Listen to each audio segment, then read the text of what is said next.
Welcome to the Divorce Angel podcast, and thank you for joining us. Get ready to uncover the strategies everyone can implement for a successful separation and divorce. This will save you valuable time, money, and emotions while learning the secrets to your happily ever after. And now your host, my wife, Tanya Summerton. Hi everyone, and welcome back to the Divorce Angel podcast. Today I wanted to do a podcast on something that is close to my heart. It's something that I see people struggle with every day in the job that I do. And it's important to understand that everyone has a choice. Everyone chose the person they married, unless of course, it was an arranged marriage, but let's probably understand that majority of people, and we're talking a very, very high majority of people, choose their partner. You've chosen the person that you married, and that choice has consequences. And those consequences are either you're happy or you're unhappy. And if you're listening to this podcast, it's probably because you're unhappy and you're looking for the answers to the questions. So you wouldn't be listening unless you actually had a problem in your relationship right now, or you are going through a separation. I work with quite a lot of people. I have a lot of conversations with people who either have already separated or are thinking about separating, or who have already spoken to a lawyer or working with a lawyer and aren't sure about the direction it's going and want me to provide a second opinion, or my clients who I work one-on-one with or in my group program with. In a lot of cases, we're always having conversations around choice. Now, I can't answer anyone's question because only you yourself knows the answer. But I get upset when people think that they don't have a choice. And this is where the whole victim mentality comes in from. And if you think you have no choice, it's very hard to make the right decision. And the reason for that is because you feel that you've got nowhere to move and you can't think clearly. And in a lot of cases, we make decisions that are rash, that we come up with straight away. And in most cases, we come up with those decisions not because we've thought through them, but because of how we feel emotionally. If emotionally we are hurt or we feel like we are being attacked, what we then do is we go back and attack just as the other person has done. And this is a choice. We have a choice to say, yes or no, I'm going to behave that way. Or yes or no, I'm going to retaliate. Or yes or no, I'm going to go back, even though my ex has been really nasty and mean, I'm not going to be that person. I'm not going to lower myself to that level. And because of that, when someone acts that way, in a lot of cases, you'll see the partner actually calm down and think twice. So in the last week, I've had two experiences of people making choices. Let's talk about the bad choices to start with. So one of my clients who has only been separated or going through a separation for roughly 6 weeks has probably been a little bit eager to really hurt her partner. And because of that, she's probably made decisions and she's replied to things not the way she should have. She may have acted in a way that really is not okay. But this is where things start to get real, because she can say to me, no, that was not, that's not fair. He backed me into a corner. I've found myself here because of him. I no longer have this because of him. I no longer have that because of him. Where in fact, the decisions of why he has done what he has done, if she's really honest with herself and looks back 6 weeks earlier, she started it and he's just reacted.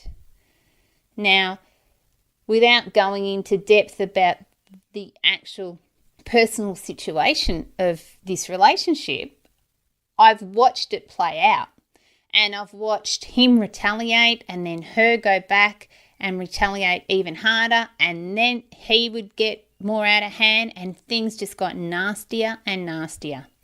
Now, I would normally not work with a couple like this because these, and I've spoken about them before, in my book I talk about there's 3 different sorts of divorce categories.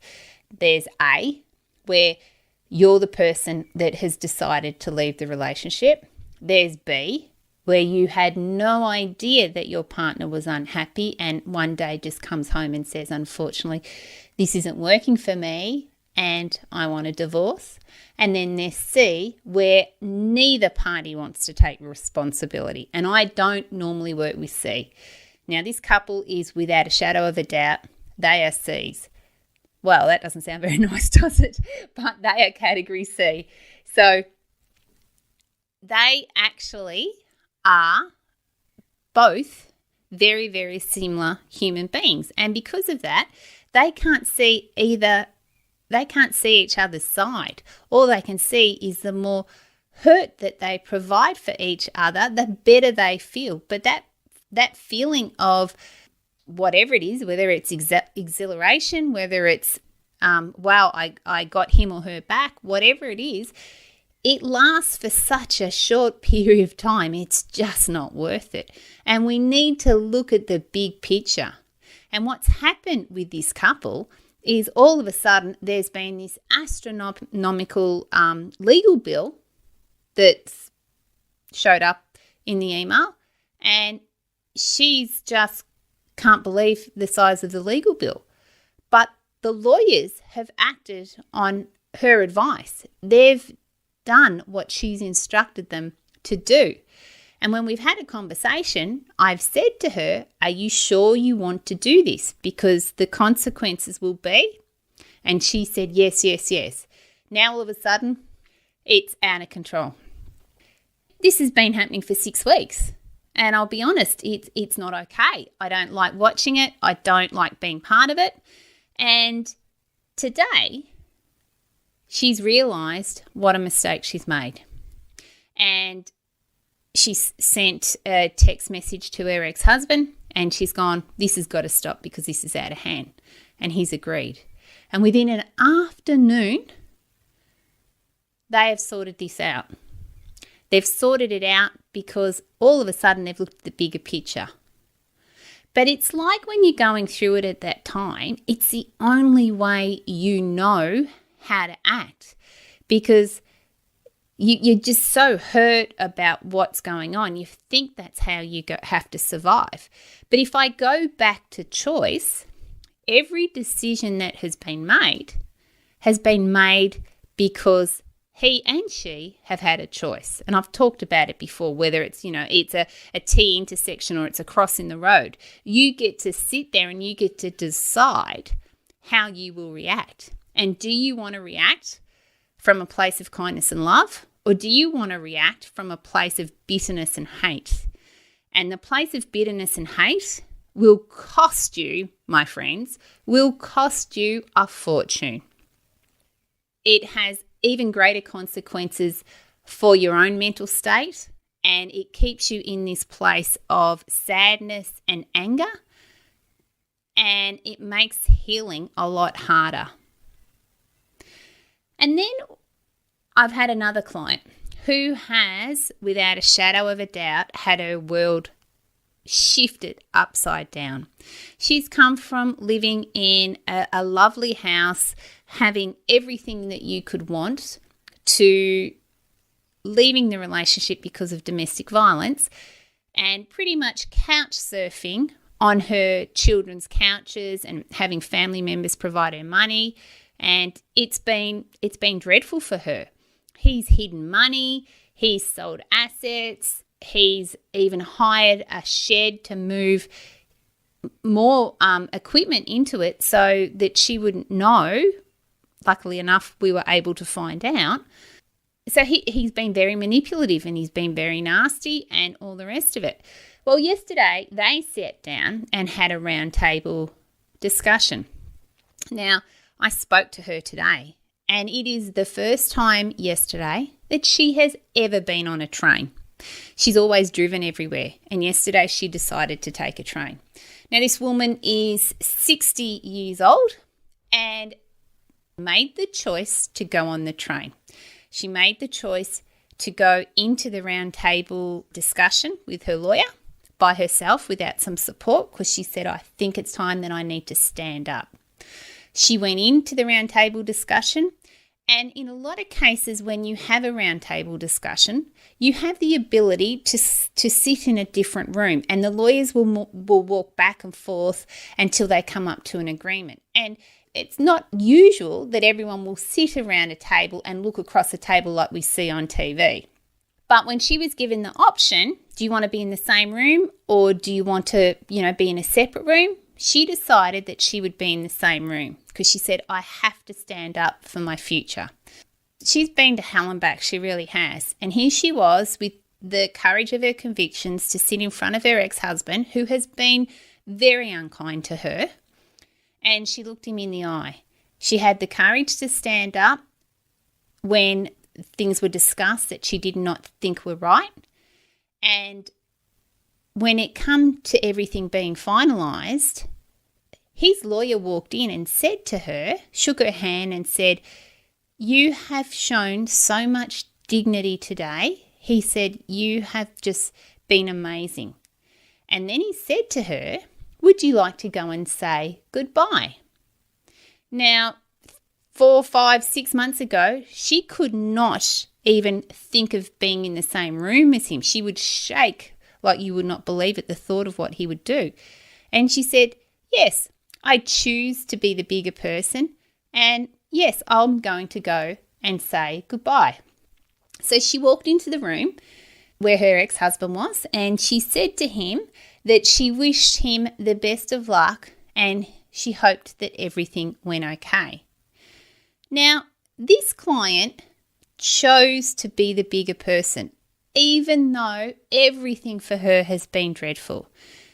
Her choices have been absolutely amazing. And today when I was talking to her, I could not be prouder of anyone at this particular time. She has grown into a woman that I know will be okay when this is all over with. She's got her strength back. She's been able to sit across the table from her ex-husband, who, as I said, it was a domestic violence relationship. She's looked him in the eye. She stood her ground. She's got what she's deserved. And then she thanked him for his time and wished him well and left. How amazing is that? And if you had to ask me, even yesterday, would she do that? I probably would have said no, because I didn't see it in her. I've worried about her strength and certainly her emotional strength, because she has had to do it really hard for the last short period of time. But you've got two different scenarios right there, and both of these women that I am talking about have both had choices. They both get to choose how they behave. So the first woman certainly in the end came to what should have been the right decision. And sometimes we just have to do things on our own path and get to the end goal whichever way. But when I think of these two women, the second woman, who certainly has really struggled, had low self-esteem, was by far the bigger person when it came to her ex-husband yesterday. And then this other client, who was client B, today she made a choice to also be the bigger person. So she contacted her ex-husband and said, this is enough and let's come to an agreement. And so that's what I'm trying to get across right now. If you're going through a separation, or you're currently in the legal part of your negotiation, Just remember that you have a choice, and every decision you make has a consequence, whether that be good or bad. You don't have to make choices from a place of hate and anger, and I've often said this. If there is a point where you need to make a decision and you are struggling with it, take a deep breath, and before you go to bed, send it to your subconscious mind. Ask your mind for the answer to the question to get you the best outcome possible. But don't react straight away from emotions, because emotions will always get you in trouble. Emotions will always have you say things that you'll possibly regret and do things that can cost you a hell of a lot of money. I hope you understand what I'm trying to say to you, because it's really key. It's really, really key to make sure that the decisions that you make today do not impact your tomorrow, because they can be very costly. Okay, so if you'd like some help with your divorce and you would like to know more about working with me, we have some openings at the moment, and you can contact me at tanya@tanyasummerton.com or go to my website, www.tanyasummerton.com. We are getting some absolutely great outcomes for our clients right now. And if you really do need some help with your choices and your decisions, that's what I'm here to do and to help you with. That's it for this week, and I look forward to talking to you very soon. Bye for now.